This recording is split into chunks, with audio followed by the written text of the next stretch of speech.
My brother Finn and I hadn't done a big expedition together for some years.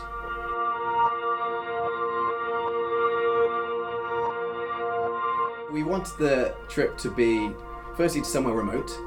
We wanted it to involve a number of different disciplines. And then lastly, we also really wanted it to involve having to learn a new skill as well. We landed in Kulusuk in eastern Greenland. We then loaded all our stuff onto the back of a skidoo and off we went through the mountains of eastern Greenland until we arrived at Kulusuk village itself, which is an amazing place, a community of 235 people. We used that as our start-off point, so we had to collect a bunch of gear, fuel and food and that type of things, and of course a rifle, and to do a bit of a shop in the local supermarket.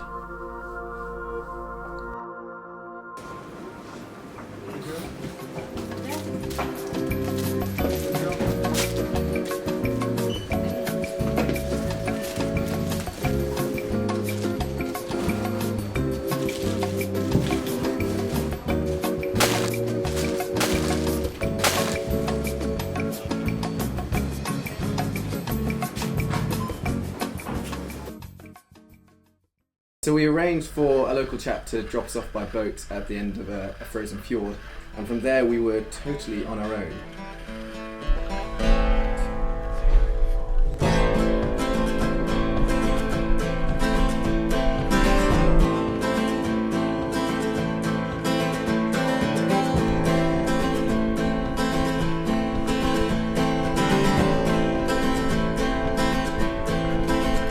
We set sail through the headwind, set our course for the north. Rainy days on this island with us no more. Losing sight of the shoreline, fading cry of the waves. Find our peace in open water. Remember these days. This is going to be home for the next 2 weeks. That's no bad thing.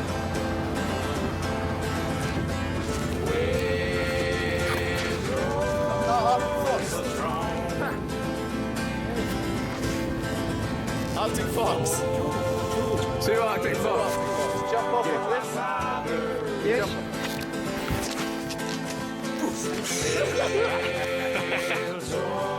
Thank you very much. Thank you.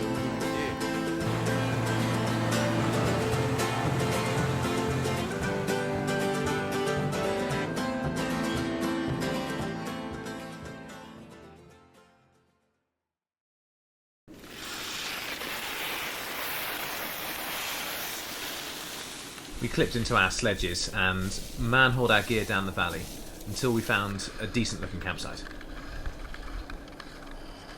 I personally thought it would take us around an hour. I thought we just had 1 or 2k to go. It was about 16 kilometers in the end, over 5 hours. Now just surrounded by mountains. There's just unbelievable potential. And so tomorrow, once we've got some food down us, we're just going to head out, do a little bit of skiing and try and just do a bit of a reconnaissance, see what we can do over the next few days. And yeah, it's just a playground out there. Can't wait.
Flying's the easy bit, but it's a lot of room for improvement for my landings, that's for sure.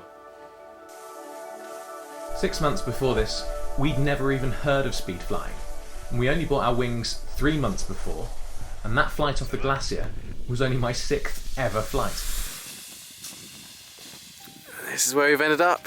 Land of the Giants, yeah. What an awesome flight. Yeah, that's pretty cool. Yeah, as we entered that inversion, I just bailed.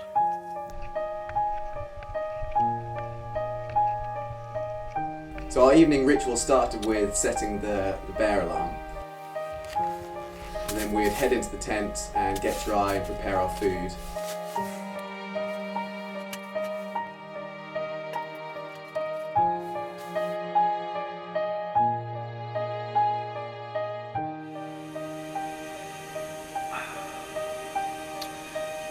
Very nice too.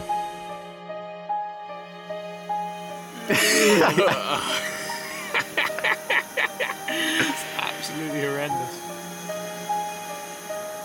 Guess we've sweated quite a lot today. This is simply the best way to get rid of it. Smells good. Yeah. It tastes of nothing.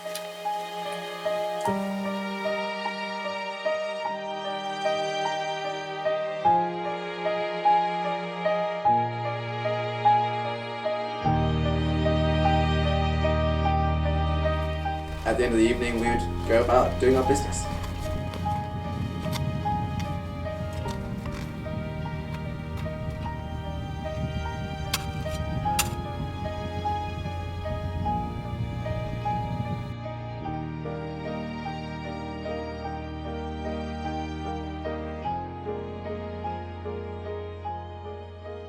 The most spectacular feature in the whole valley was this amazing series of jagged spires just down the valley from us called the Fox's Jaw.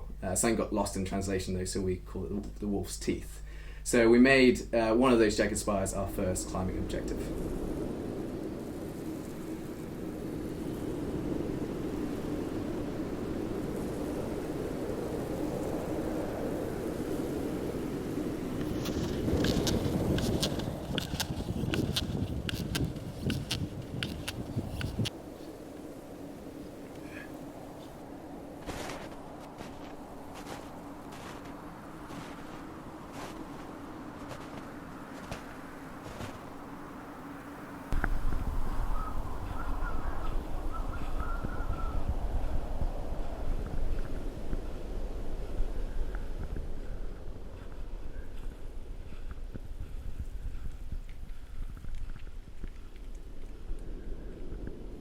Avalanche.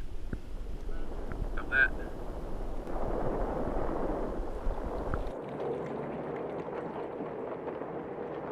Anywhere south facing was avalanching. We saw probably 20 avalanches during the day.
Yeah, the climbing conditions in the Cornwall weren't ideal. It's kind of like trying to climb mashed potato.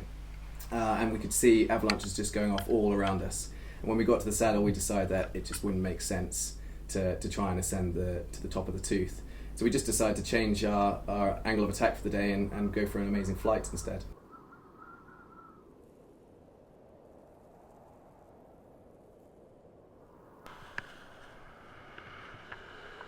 Good, you're good.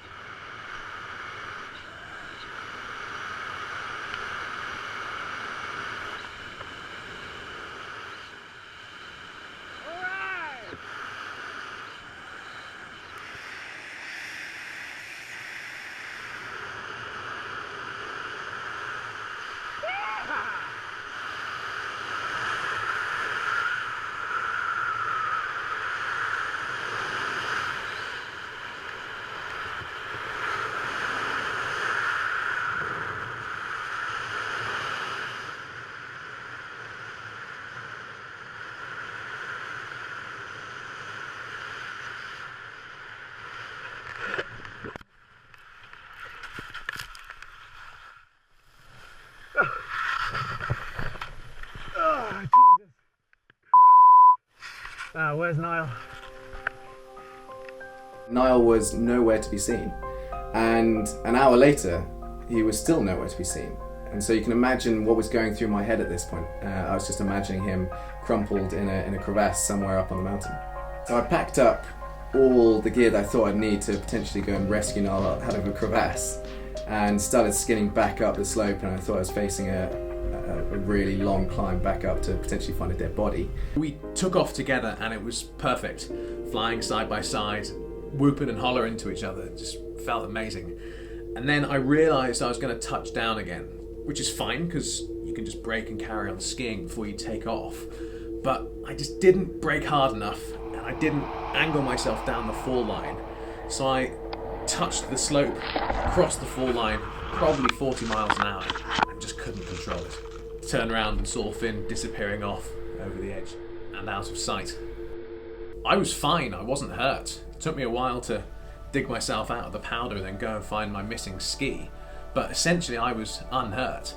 But I knew that Finn, when he landed, would turn around and see that I wasn't there, and I knew that would really stress him out because it was 3.5 hours hike from where he would have landed back up to where I'd crashed, and I knew he'd be worried. I wanted to get going and fly off as quickly as I possibly could, but the winds had changed. I now had a tailwind, and it took 2 attempts and an hour for me to be able to take off. Third time lucky.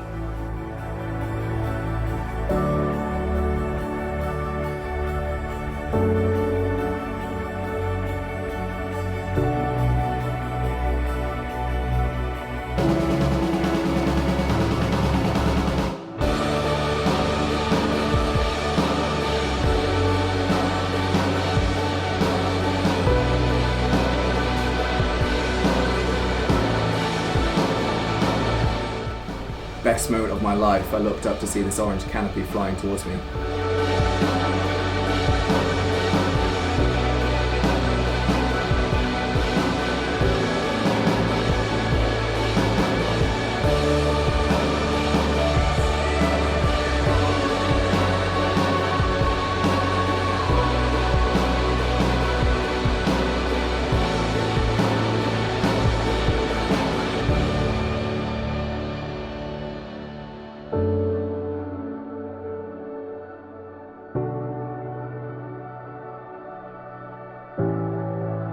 Just such an unbelievable relief.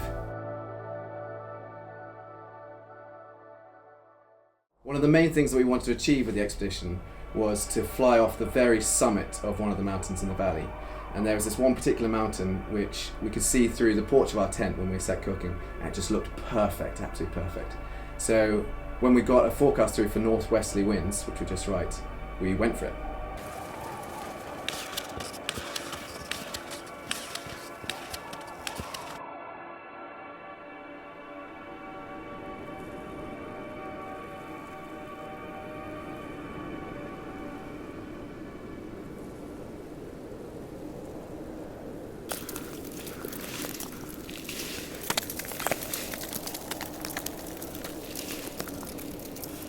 For the sake of speed, we decided to solo the whole climb, which did result in a few slightly hairy moments.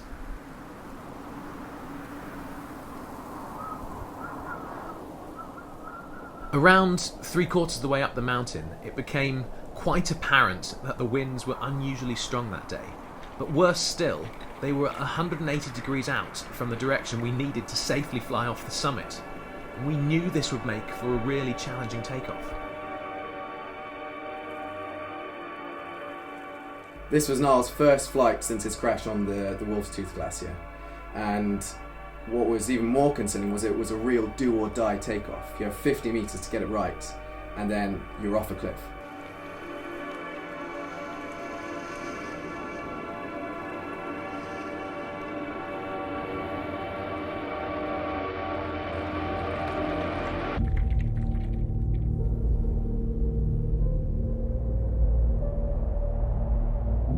Now I was looking backwards to make sure that Niall had made it over okay, and massive relief once again to see him coming over it, flying perfectly.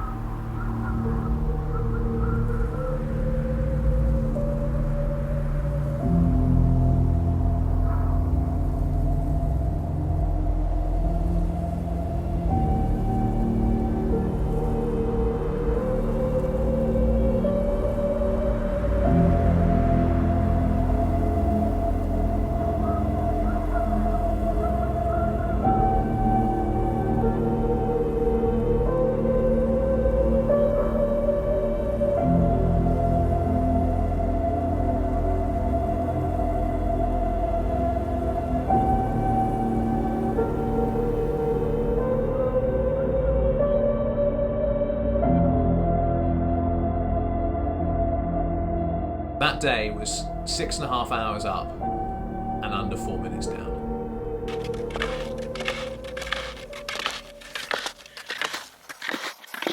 Well done. Yeah, that was dodgy. Bloody hell, that was dodgy. Yeah. We were just relieved to get down because the takeoff had been so dodgy.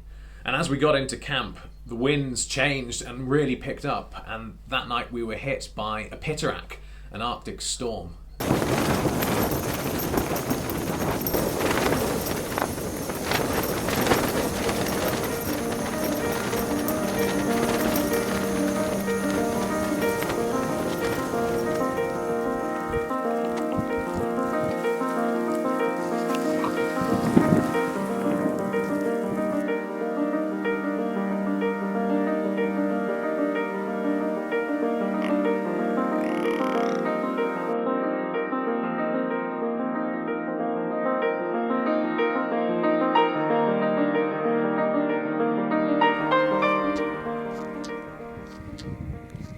We didn't have great weather all the time, but we tried to get out every day to explore the area and just tried to get the most out of the time we had.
We skinned up as far as we could. Now it's got too steep, so we're climbing. And the weather's still set in. I just really, really hope that it clears. So I don't want to have to climb down this and then ski back down that glacier. That would not be pleasant. Forecast said that it might clear up late afternoon. It's now mid-afternoon. Let's just see how we get on.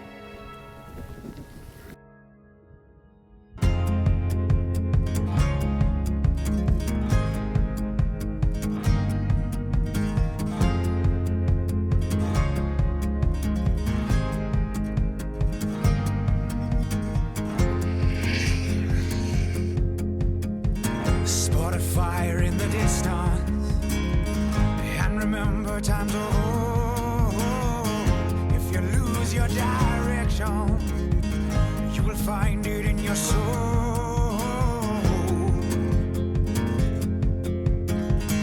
We will run through the forest on the hill. We will run in the field, far away from the bridges that they built. We are chasing what is real.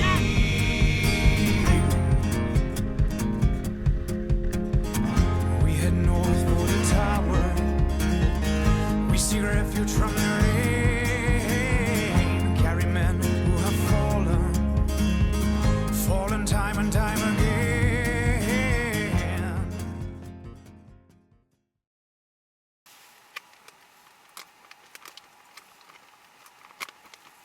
Chilly this morning.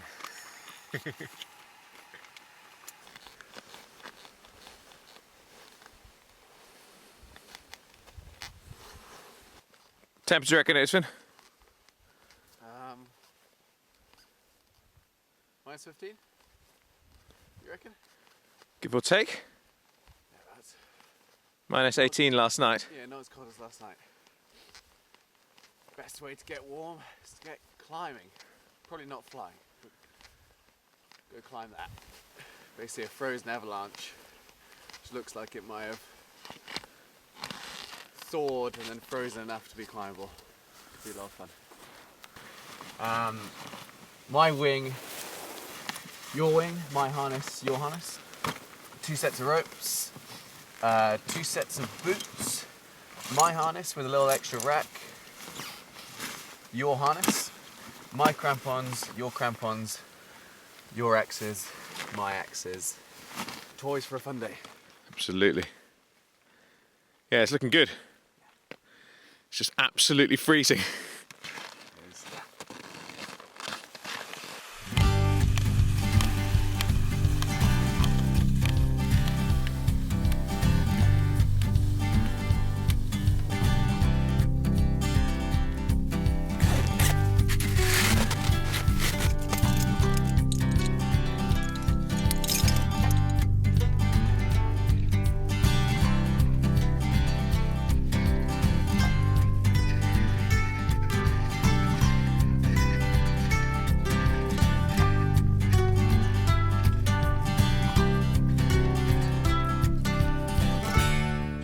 From a distance, the icefall looked really quite easy, but the closer we got, the bigger and steeper it appeared.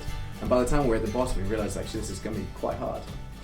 So Finn soloed up the first section of the avalanche, which ended up being about grade 4. And then we realised we could do with roping up at this stage. So he lowered a rope and I sent our rack of gear, including the ice screws, up to him so he could make a strong belay.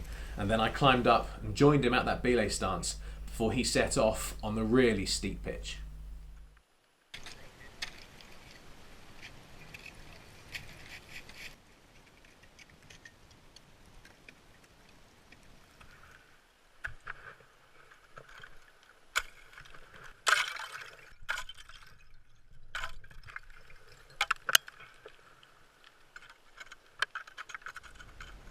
What made the climbing so special for me was that it was really amazing climbing on a feature that has probably never been climbed before, may never form again, and was in just the most amazing, beautiful and remote location.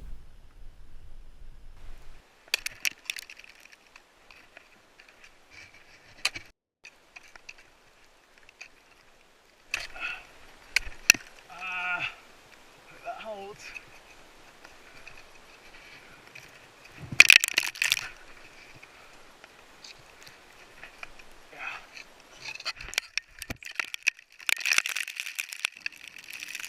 He's running out of stamina. I do.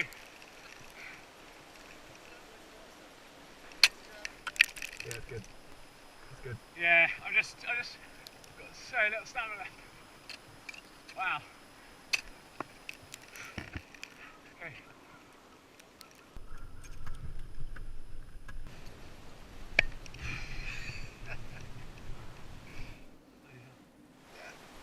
First ascent. Kendal avalanche.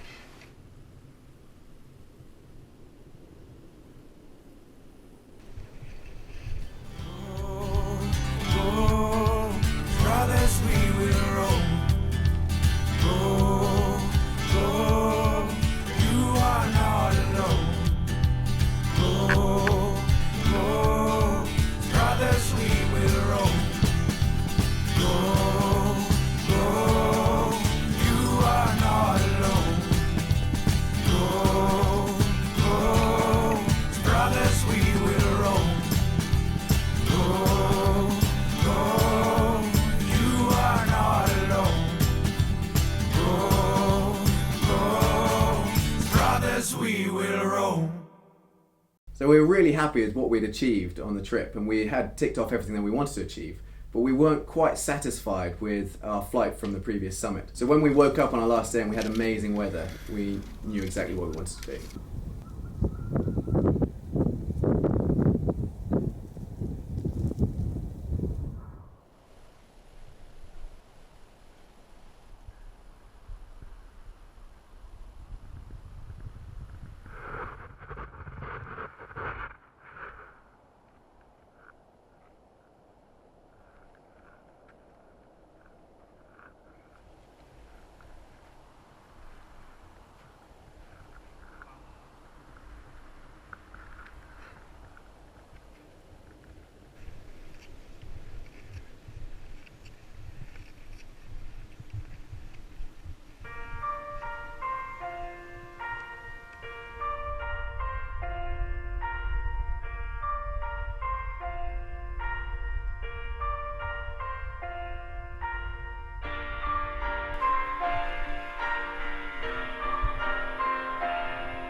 Are your balls firmly attached?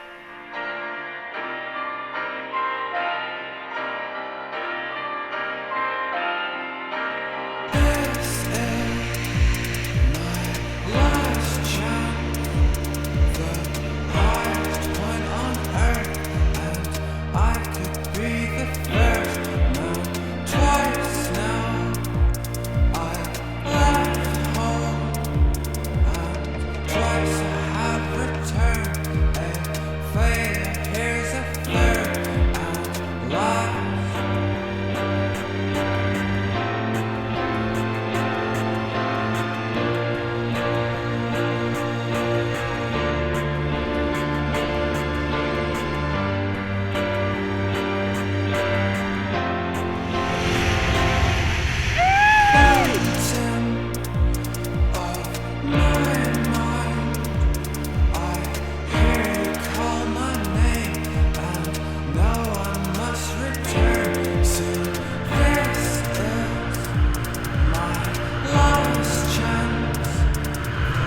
Let's clear that marine! I could be the first there.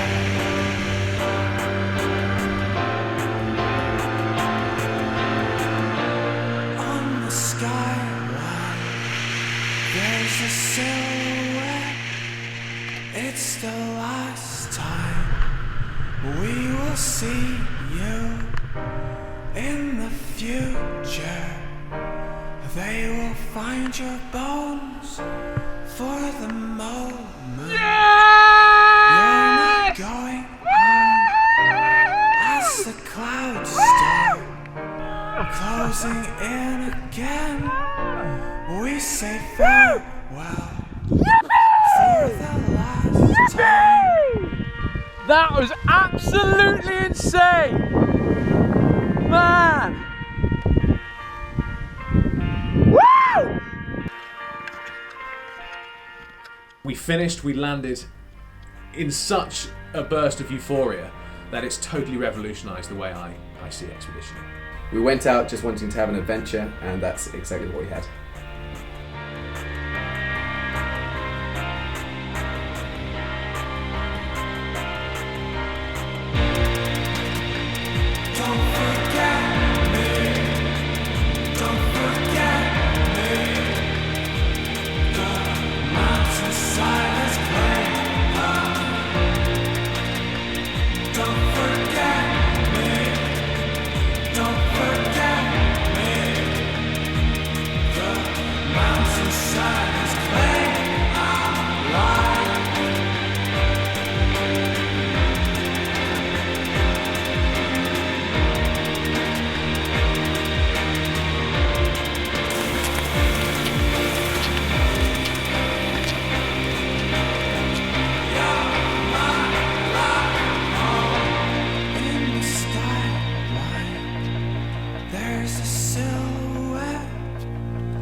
see.